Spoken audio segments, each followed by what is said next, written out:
Even as a WCW fan, I have to admit that their gimmick matches were garbage. From the days of the Jim Crockett promotions right through to the ridiculous Russo era, it was a time of terribly executed ideas. WCW was on a different level of awful when it came to creating gimmick matches. Well, gimmick matches that weren't called war games anyway. So today we're taking a look at the 10 dumbest WCW gimmick matches in chronological order. Before we start today's video, if you like this kind of content, a thumbs up and a subscribe would be much appreciated. The night of the Skywalkers match between the Road Warriors and the Midnight Express took place at Starrcade in 1986. And they did an incredible job of building the matchup beforehand. Not only did the concept sound cool, the fans were genuinely excited to see the Road Warriors battle the Midnight Express 25 feet above the ring. But in the end, it would be a huge disappointment. The Night of the Skywalkers was just a fancy name for a scaffold match. And that really is as simple as it sounds. A scaffold was built above the ring with a platform on top. The platform itself was far too narrow for the participants to actually wrestle on. There were also some real serious safety concerns, because if somebody was to fall off and land badly, they could easily paralyse themselves, or even worse. During the match, they crawled around for a bit and hit each other very carefully. None of the wrestlers were seriously hurt during the contest, but that fate was left for Jim Cornette. After the match, Paul Ellering chased him up the scaffold, where he would end up falling down and smashing his knee to pieces on impact. In the early 90s, WCW took a turn for the utterly ridiculous. We saw RoboCop save Sting, and Oz made his debut, and we also saw the Chamber of Horrors match at Halloween Havoc in 1991. The match pitted Cactus Jack, the Diamond Stud, Vader and Abdullah the Butcher against Sting, El Gigante and the Steiner brothers. The ring was surrounded by a cage and an electric chair was placed in the centre. The wrestlers had the task of strapping their opponent into this electric chair, only to electrocute him by pulling an external lever.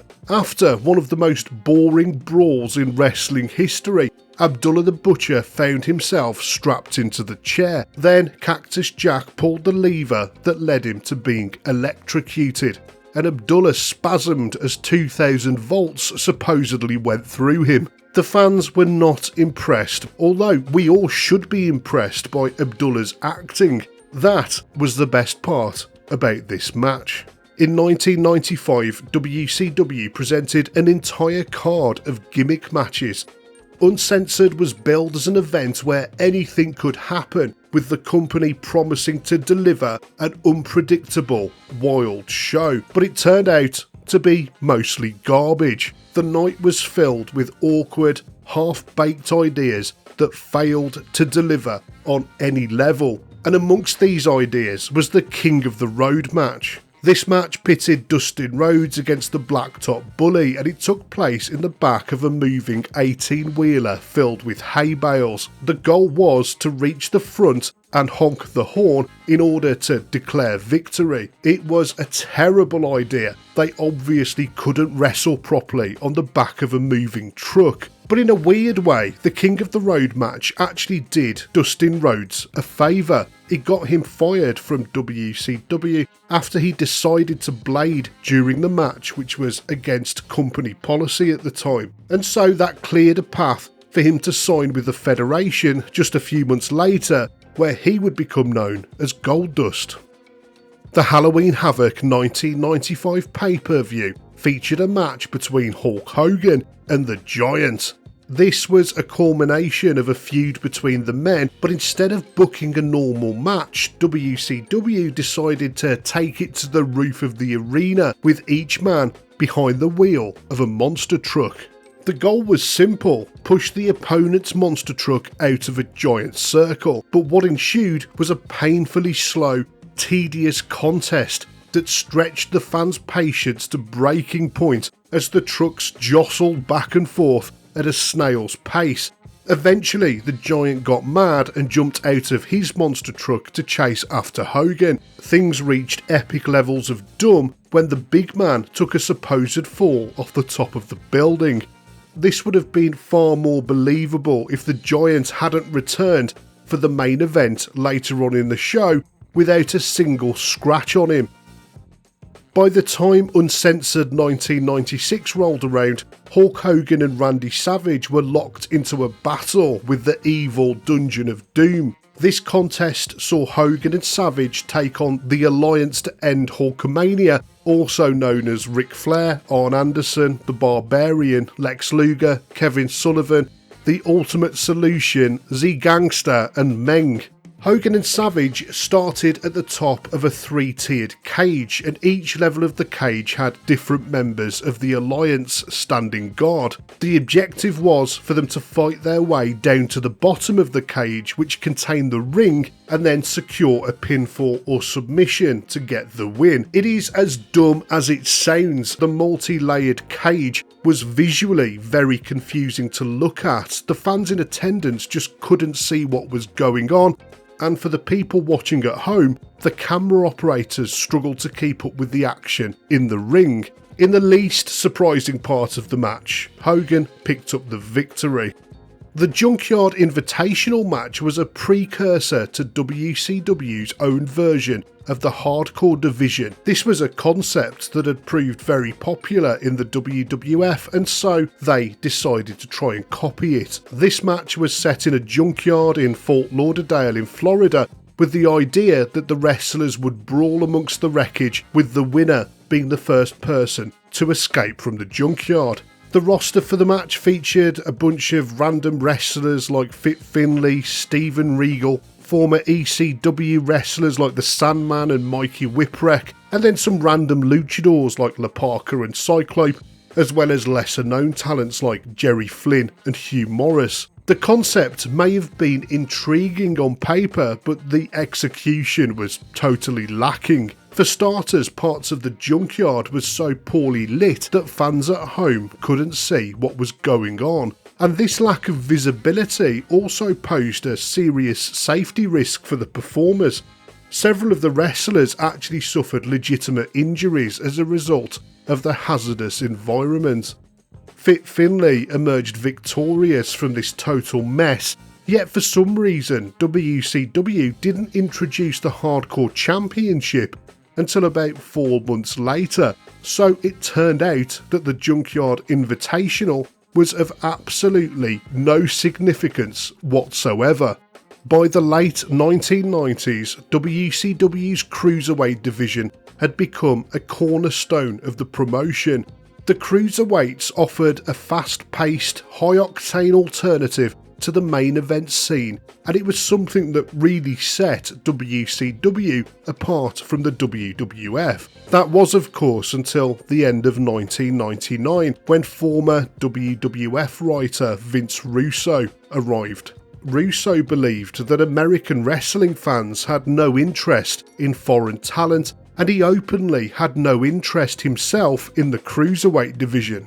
The Piñata On A Pole match on a November episode of Nitro is a glaring example of Russo's thick-headed approach. It was an utterly ridiculous and slightly racist concept. The match involved the Mexican men on the roster all competing to smash a piñata. The winner would take home $10,000. Like all of this wasn't sad enough already, the piñata fell off the pole about a minute into the contest, and in the end it only served as a way to introduce Dr. Death Steve Williams and Oklahoma to WCW. Vince Russo's stint in WCW saw the Cruiserweight division utterly ruined. This dickhead even won the belt at one point.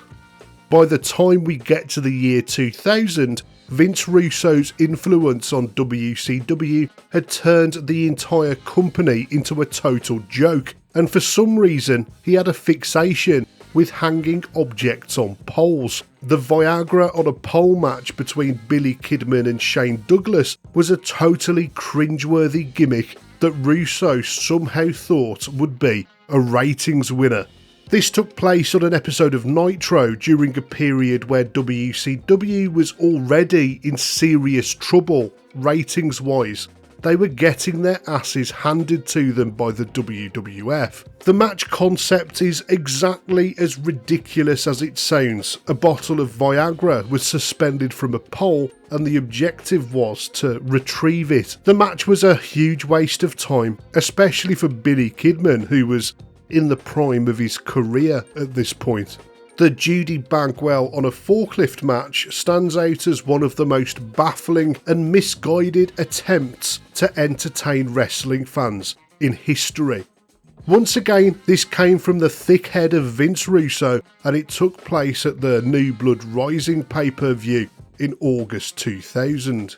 Russo felt that the fans needed to see Buff Bagwell squaring off against Chris Kanyon, all for the honour of his own mother, Judy Bagwell, who was at ringside. Adding another layer to this nonsense, Mrs. Bagwell was actually positioned on a forklift. Wrestlers had to operate the forklift and lower Judy Bagwell safely to the ground. Absolutely no wrestling skill was necessary, just the ability to operate a forklift. In the end, Buff Bagwell succeeded in operating the forklift and rescuing his mother from her elevated perch. Kanyon lost the match, but I'd argue that the real losers were us, the wrestling fans.